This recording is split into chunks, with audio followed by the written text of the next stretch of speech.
Sunny days ahead, it's 1945 and peace is finally here. After small but mighty Canada's contribution to winning the Second World War, we can safely say we'll never have to worry about those Nazis ever again.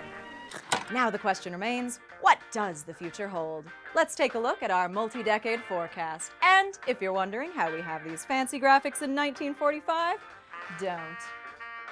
We forecast Canada will invent the pacemaker, basketball, and Celine Dion, and never let you forget it. Our Randy heroes will bless us with a baby boom, creating simultaneously the biggest hippies and the crankiest geezers in Canadian history. Canada and the United States will develop our vast oil resources using the latest in tar sands drilling technology, nuclear bombs. And the best part of all of this growth in oil consumption promises to have absolutely no bad consequences whatsoever. Let's get 'em, boys. Wow, the future sure looked bright. Yep, ever since the end of World War II, the world has seen an incredible acceleration in population growth and economic growth, all powered by expanding fossil fuels. And all that would be just fine and dandy if science wasn't now over 99.9% certain that burning fossil fuels is totally ruining the climate we all live in, causing bummer consequences that you've probably already doom-scrolled your way through, so you don't need me telling you again.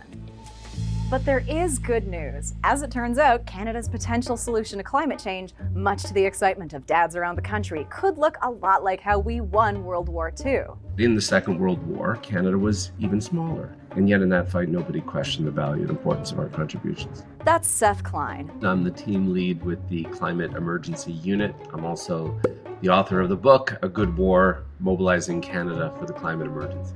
But we'll get back to what dads can definitely agree was the best war and what the heck it has to do with climate change soon enough. But the key message here is this: the world needs to change course and fast. But that's just the world. What about Canada? Surely we're not part of the world, right? That kind of non-thinking is exactly why Canada is still taking its sweet, sweet maple-covered time addressing the climate crisis, because it's so easy to point to the rest of the world and just say, well, they're not doing it, so why should we? So the burning question of this video, is this whole climate thing really Canada's problem? Hi, I'm Hazel Thayer, and this is the Climate Breakdown. Why did I go like this?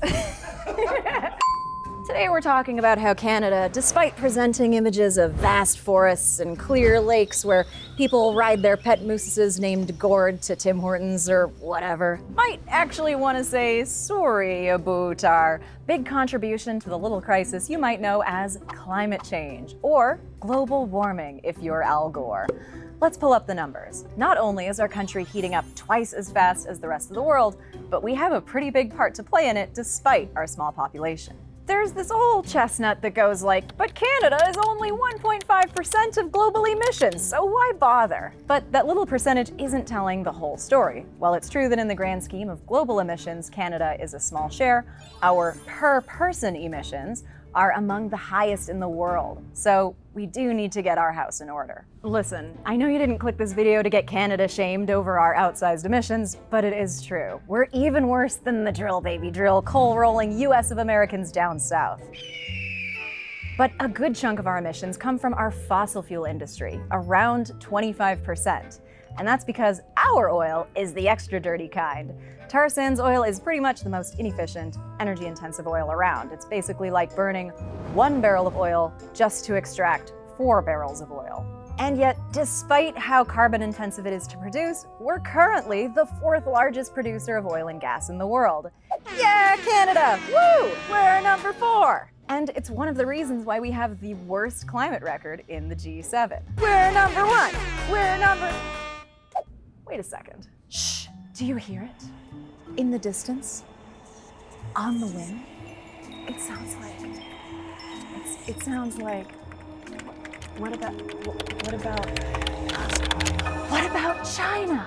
All those places with larger populations have larger emissions. The United States, China, the EU, India, they all have larger emissions than Canada. They do not have larger per capita emissions. It's true that China burns about 27% of global emissions each year, but may I offer this as a rebuttal? Come on! Sure, China's emissions are high, and yes, they are building new coal plants. But at the same time, they're also investing more in renewable energy, high-speed rail, and electric cars than literally any other country. And I don't need to remind you that China has like 1 billion and change more people than we do. So their per capita emissions are still way lower. That means that if everyone in China lived like we do in Canada, we'd be in a much worse position globally. So are we done blaming China for our emissions? Or are you on team? Not my problem, buddy.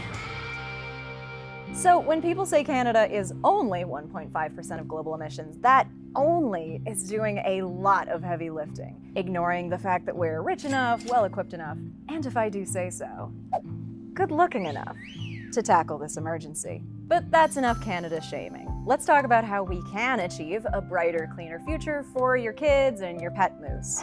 The truth is this: unless we all work together to solve this global problem, the climate crisis is only going to get worse. And since fossil fuels are most of the problem, the goal has to be ramping them down as quickly and as fairly as possible. So how do we do that? Luckily, we have the perfect crisis to look to for some weirdly apt inspiration. The last time Canada punched above its weight, World War II. And a warm hello to all the dads now tuning in. That's right, World War II, the best war. Normandy, Battle of the Atlantic, Vimy Ridge. That one was World War I. The rest of them. Let's get them, boys. Well, they're both existential threats, of course. But here's a little hopeful comparison as well. Talk to literally any climate expert, and they will tell you we are in a climate emergency.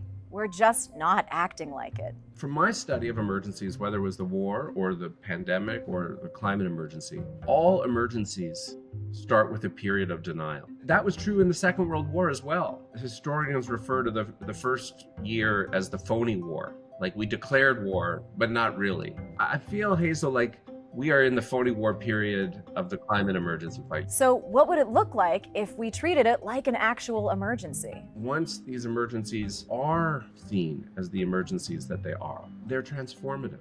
And things occur at a speed and scale that few would have predicted. You spend what it takes to win, you create new institutions to get the job done. You move from voluntary and incentive-based policies to mandatory measures. Number 4, you tell the truth. Number 5, you commit to leave no one behind. Number 6, you center Indigenous rights and title. We're not doing any of those things. We're missing all 6 of those genuine markers of emergency. But that doesn't mean it's too late, because luckily we have some say over how our system operates. It's called democracy. Maybe you've heard of it? Democracy, the system we probably live in. Somehow even more condescending. We have the means to transition quickly to a greener economy and then pass on that knowledge to other countries. There's so much work to be done. Insulating buildings, installing heat pumps, building public transit, upgrading the grid, expanding renewables, building out energy storage, building charging stations. But we, of all countries, can do it. Remember, dads? Vimy Ridge. The world needs climate leaders, and those leaders don't have to be China or the United States. It could even be us. If we want to maintain our cultural identity as nature-loving Canucks, we need to stop pretending that this isn't a global emergency and start acting. We stepped up during World War II, and we can step up now. Because if we don't, we all lose. If we lose the war, nothing will matter. And I think that's in fact where we are. It's scary, but it's also an unprecedented opportunity. And whether or not we take it is up to us.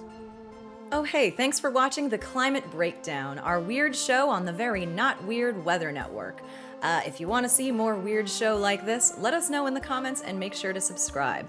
This video was heavily influenced by Seth Klein's book, A Good War, about how Canada and the rest of the world can rapidly transition from fossil fuels by treating the climate emergency like the emergency it is.